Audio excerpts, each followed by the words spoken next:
So I feel like in 2021, I was in the house, as many of us were, and I was reading any woman suffering novel, like just like novels about women suffering. Yeah. So I was reading like Jane Eyre for the first time. I was reading Anna Karenina. I was reading, I don't know. I was reading a lot of like Nabokov. I was which there's not as many women suffering in Nabokov, But in certain ways. in certain ways, And men suffering. And it's mostly sometimes men little girls suffering. and And little sometimes little girls.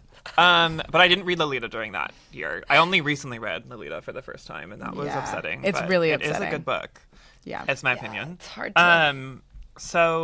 And I read like Madame Bovary and shit. And then like, but in high school I had read like the Kreutzer Sonata, and I had tried to read a Tolstoy biography, and like I had read shorts because he like was crazy Christian anarchist, which I, as a young Christian, was like fascinated by.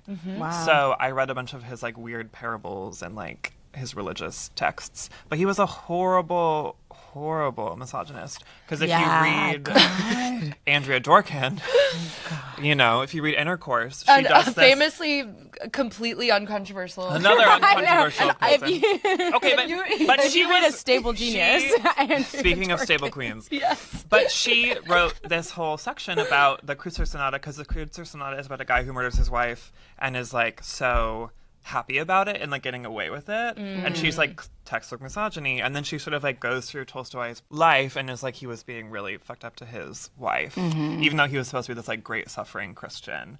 So I only bring all that up because I do think it's like relevant to reading his thoughts about, because like this is also sort of like one of his bigger works about womanhood, Very as much. opposed to like War and Peace, which is a little bit more ensemble. I mean, he was always a misogynist. That was always on the table.